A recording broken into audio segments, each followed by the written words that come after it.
Hello मेरे बच्चे, आशा करता हूँ आप सभी अच्छे होंगे। आप सभी को मैं स्वागत करता हूँ हिंदी संजीवनी में। मेरे बच्चे, आज हम व्याकरण के बारे में हम पढ़ेंगे। व्याकरण के बारे में हम पढ़ेंगे और सबसे पहले हमें ये पता करना है कि व्याकरण की आखिर आवश्यकता क्या है। व्याकरण की आखिर आवश्यकता क्या है मेरे बच्चे? देखो, उसने यहाँ पे परिभाषा कहा है। उसने कहा है कि भाषा बोलने और लिखने में गलती न हो और उसे सुनकर दूसरे लोग न हंसे, तो इसीलिए हमें व्याकरण की आवश्यकता पड़ती है। ठीक है, तो इसीलिए हमें व्याकरण की आवश्यकता पड़ती है। यदि मुझे तुमको ओडिया रे बुझेबी ताहले ताहले पिलामाने देखो, जे भाषा को जितेबाला आमे कही थाउ किंबा भाषा को आमे जितेबाला लेखि थाउ ना, सेतेबाला जेपरि कोनोसी प्रकार जेमति भूल बस माने कौनसी प्रकार जमी भूल न हुए किंबा से कथा को शुणिकी जमी कहीं लोक बा कौन लोक जमी न हसवे, तो से आमको व्याकरण आवश्यकता पड़ी था। बुझीगला ए जिनस को?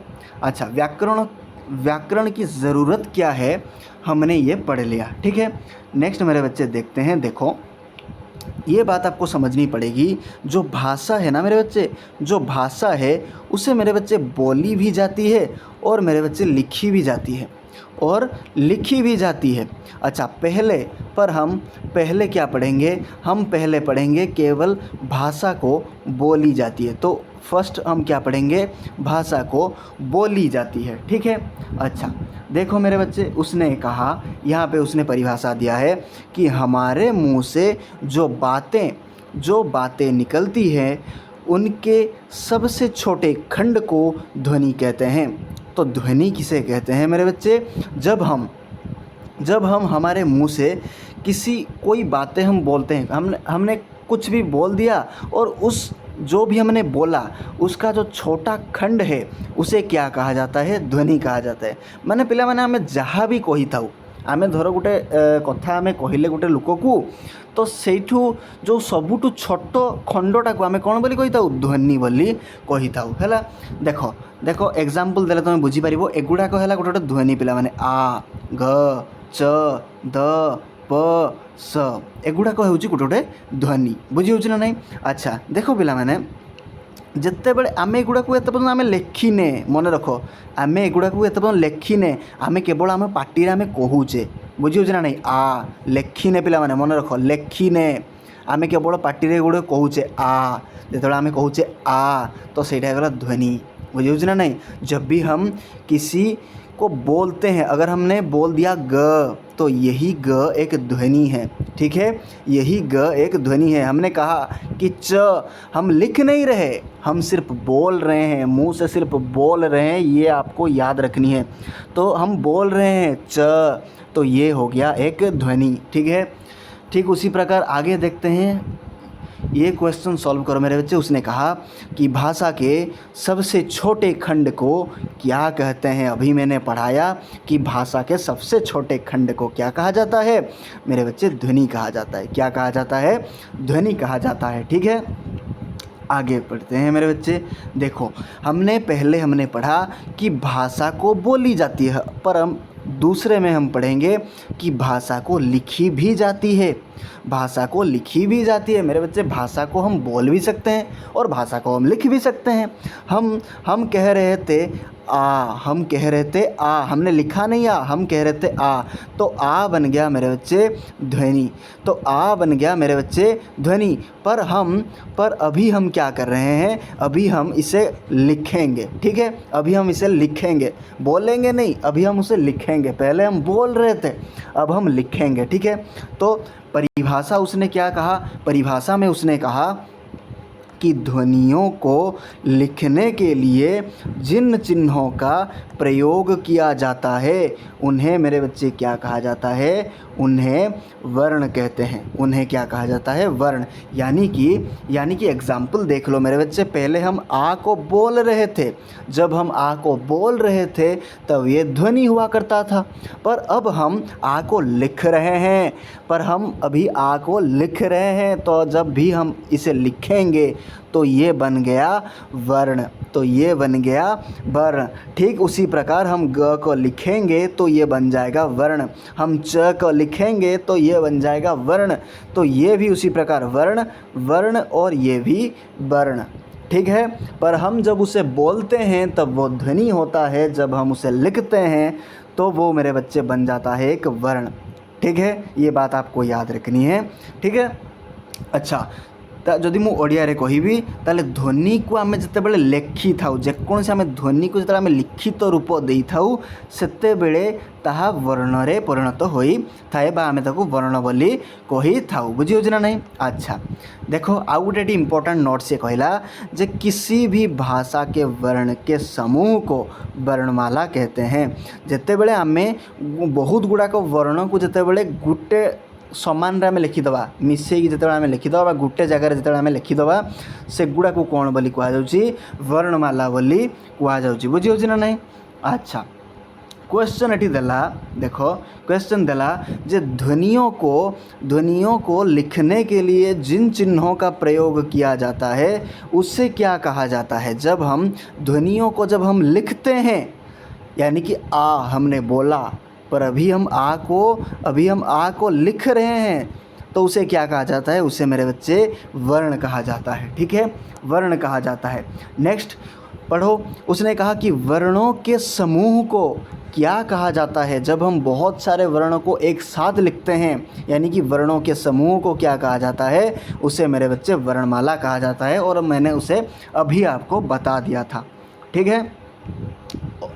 और एक यहाँ पे कॉन्सेप्ट यहाँ पे लिखो जी, उसने कहा कि एक या एकाधिक ध्वनियों का एक साथ उच्चारण करने पर शब्द बनते हैं। एक या एकाधिक ध्वनि। अच्छा मेरे बच्चे अगर ऐसे मैं कह दूँ, मैंने कह दिया खा, तो ये क्या है, मैंने कह दिया खा, मैंने कहा, मैंने लिखा नहीं, मैंने कहा खा, तो ये एक हो गया ध्वनि। और इसके साथ मैं लिख दूँ ना, तो ये भी एक हो गया ध्वनि। अगर मैं इसे एक साथ मिला के कहूँ तो खाना, तो ये जो है खाना, ये जो हो गया ना, ये खाना एक शब्द बन गया, ये खाना एक शब्द बन गया, ठीक है, ये खाना एक शब्द बन गया। अगर मैं कहूँ सिर्फ खा कहूँ तो ये एक ध्वनि है, ना कहूँ तो ये एक ध्वनि है। पर मैं अगर इन दोनों को मिला के कह दूँ खाना तो ये एक शब्द बन गया मेरे बच्चे, ठीक है। अच्छा देखते हैं मेरे बच्चे, नेक्स्ट चलते हैं पद। पद किसे कहते हैं मेरे बच्चे, पद किसे कहेंगे। देखो पद कैसे बनता है, शब्द वाक्य में आने पर पद कहलाता है। जैसे कि अच्छा अगर मैं कह दूँ खाना, तो मेरे बच्चे खाना क्या है, खाना एक शब्द है। खाना एक क्या है, खाना एक शब्द है। अगर वही खाना को मैं एक वाक्य में यूज़ कर दूं, जैसे कि मैंने यहाँ पे यूज़ किया हुआ है, मैंने खाना खा लिया, तो मेरे बच्चे आपको पता है ये जो खाना है ना, ये बन जाएगा पद। मैं सिर्फ खाना कहूँ तो वो एक शब्द है, पर अगर मैं इसी खाना शब्द को कोई वाक्य में अगर यूज़ कर दूं, वाक्य में अगर व्यवहार कर दूं, तो ये बन जाएगा पद, ठीक है। नेक्स्ट मेरे बच्चे देखते हैं, एक इम्पोर्टेंट नोट है यहाँ पे। उसने कहा कि पद में शब्द के साथ शब्दांश भी जुड़ा होता है। ये बात आपको ध्यान रखनी है, बहुत ही इम्पोर्टेंट है कि पद में शब्द के साथ क्या जुड़ा होता है। पद में शब्द के साथ शब्दांश जुड़ा होता है, ठीक है मेरे बच्चे। नेक्स्ट देखो वाक्य, समझेंगे वाक्य को। अच्छा निश्चित क्रम में एकाधिक पद का आकार पूरे अर्थ को व्यक्त करने से वाक्य बनता है। अच्छा देखो पिला माने जेते बेले एटी से कौन कहला ना, जेते बेले आमे गोटे बहुत गुड़ाक पद गुड़ाक को आमे गोटे निर्दिष्ट क्रम अनुसार आमे ताकू लेखिबा, आउ एई निर्दिष्ट क्रमटा आमको किछि अर्थ प्रदान करथुवो, ताहले आमे ताकू कोन बोली कहिबा ना, ताहले आमे ताकू वाक्य बोली कहिबा। बुझि होछि ना नहीं।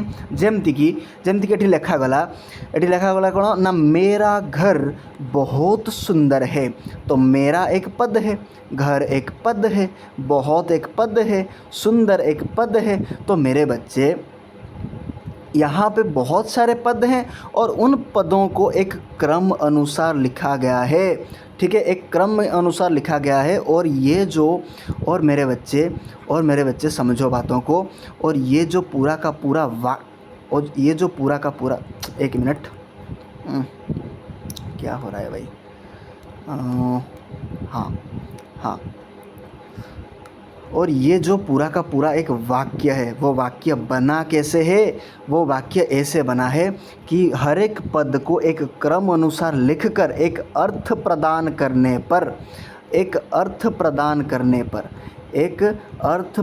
करने पर ये वाक्य बनता है। ये क्या बनता है? ये वाक्य बनता है। ठीक है, नेक्स्ट मेरे बच्चे देखो, नेक्स्ट उसने कहा कि भाषा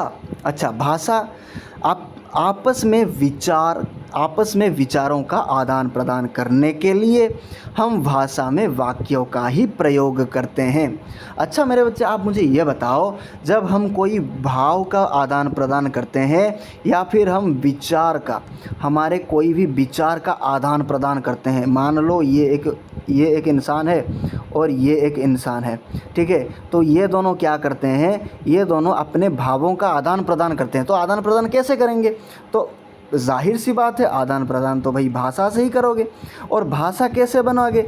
भाषा बनाओगे वाक्य से। यानी कि हम जब भी एक वाक्य कहते हैं तो वो भाषा ही होता है, और भाषा के माध्यम से ही हम अपने विचार या फिर हम अपने भावों का आदान प्रदान करते हैं। ठीक है, हम अपने भावों का आदान प्रदान करते हैं। अरे यही तो बात है। ठीक है, आशा करता हूँ मेरे बच्चे आपको ये क्लास समझ में आ रहा होगा, अच्छा लगा होगा। मिलते हैं मेरे बच्चे नेक्स्ट क्लास में। उस वक्त तक आप इंतज़ार करना, और ये जितने भी इम्पोर्टेंट नोट मैंने बता दिया आप उनको अपने कॉपी में लिख लेना। ठीक है, आप अपने कॉपी में लिख लेना। मिलते हैं नेक्स्ट क्लास में मेरे बच्चे। जय जगन्नाथ। और सब्सक्राइब करना मत भूलना मेरे बच्चे। ठीक है, चलता हूँ मेरे बच्चे। जय जगन्नाथ।